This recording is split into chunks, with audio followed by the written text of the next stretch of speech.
Yo, what's up mga kaibigan? Nali na tayo magkwentuhan. Taong 2019 na magkampiyon ang Toronto Raptors at matapos ito ay lumipat nga si Kawhi Leonard sa Los Angeles Clippers. Kasama niyang lumipat dito ay ang pangatlo sa regular season MVP voting at pangalawa sa Defensive Player of the Year voting sa nakaraang season, Paul George.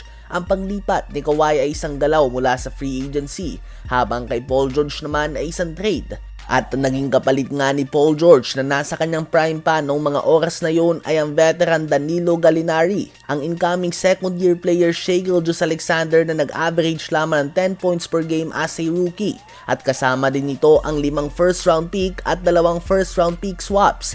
Noong mga oras na ito ay obviously madaming fans ang natuwa sa ginawa ng Clippers dahil ito nga yung oras na nagtamo ng injury si LeBron James at bigong makapasok ang Lakers sa playoffs matapos ang magkakasunod na finals appearances niya sa Cleveland Cavaliers, at tinapos naman ni Kawhi ang Warriors dynasty. Kaya naman some people were saying na si Kawhi ang best player in the world at sinamahan pa ito ng Paul George na MVP and Defensive Player of the Year candidate.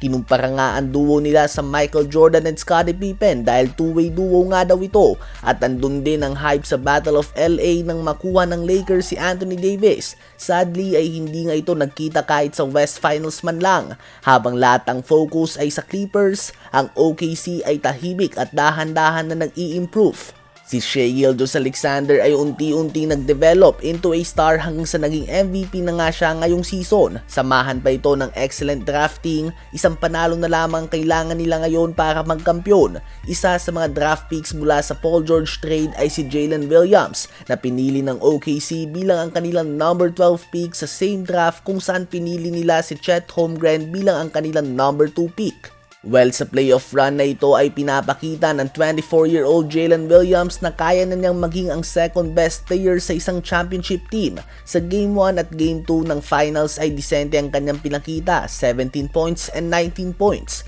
Subalit sa Game 3 ay nagtala na siya ng 26 points and 6 rebounds, 27 points and 7 rebounds naman sa Game 4, at 40 points and 6 rebounds naman kanina sa Game 5 while also playing excellent defense. Samahan pa nga yan ng 31 points and 10 assists ng MVP Shai Gilgeous-Alexander. Pinangunahan nga nilang OKC sa napaka-importanting panalo na ito.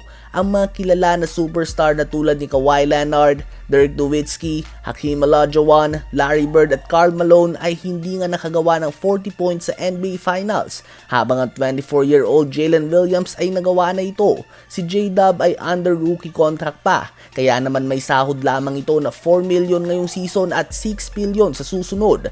Hindi din nalalayo ang sahod nila para sa kanilang third best player Chet Holmgren. Ganyan nga kalaki ang natitipid ng OKC sa salary mga kaibigan.